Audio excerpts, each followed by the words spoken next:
I'm Friederike Otto. I'm the Associate Director of the Environmental Change Institute at the University of Oxford.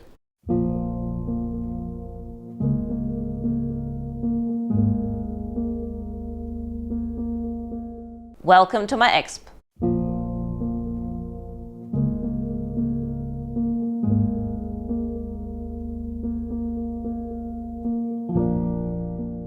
The impacts of climate change are really, we often think about tipping points, so the whole ocean circulation system collapsing, or ice sheets collapsing, or very dramatic physical events. But actually the dramatic impacts of climate change are the changes in extremes, and even the small changes in extremes, because our societies and all our societies are adapted to only a very limited, a very limited range of possible weather. And so every change in that really stretches society. And of course, if you're a rich society and have lots of resources, it's easier to deal with it. So those who pay first are always the societies that are most vulnerable, and also within one city or one part of the world, those within society that are the most vulnerable and have the least resources to deal with that. And so this then also means that the way climate change affects people is not so much that we all die of heat stroke, but it is that it stretches our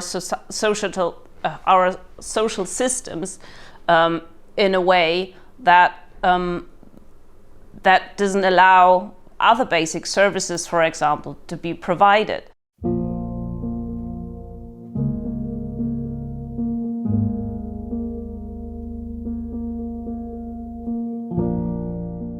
There is no such thing as an inventory of the impacts of climate change or an inventory of changes in extreme events. We are only really beginning to develop the tools necessary to do that now. And so with the kind of research that I'm doing, the attributing of extreme weather events, that is one part of the puzzle, where we look at the meteorological event, so the hazard, and see which hazards and which extremes have been influenced in what way by climate change, so which are the ones that have been made more intense and more frequent. But we are very far from having a global overview of that. So there are a lot of studies on heat waves globally. There are a few studies on rainfall events and droughts in different parts of the world, but there are a lot of extreme events that are happening where we don't have any assessment of the role of climate change on that. So some of them are very small scale events like hailstorms or windstorms in general, where it's very difficult to measure this in weather data and also to simulate this in climate models. But also in many parts of the world, there are just no studies, because no assessment has been made yet, because of the lack of manpower, of capacity, or just that the science just hasn't quite been there to do that yet.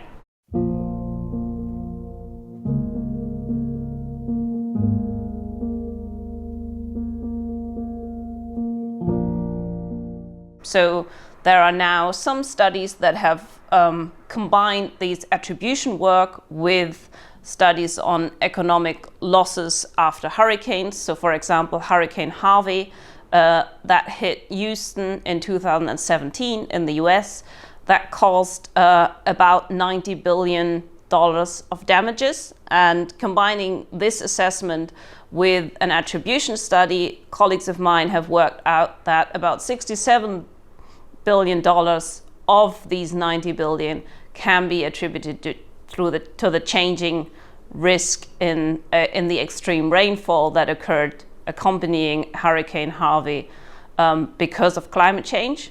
But this is really one single study, and there are a few studies like that looking at different kind of extremes in New Zealand, but we are very, very far from having this kind of research done on a global scale.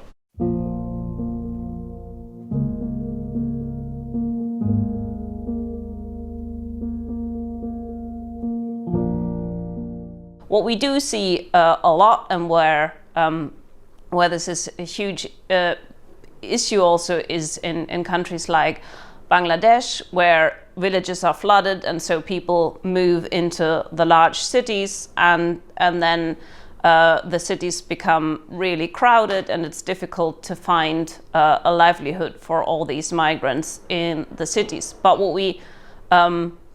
so there are regional examples of where migration because of the weather is increasing, and where also climate change is quite likely playing a role.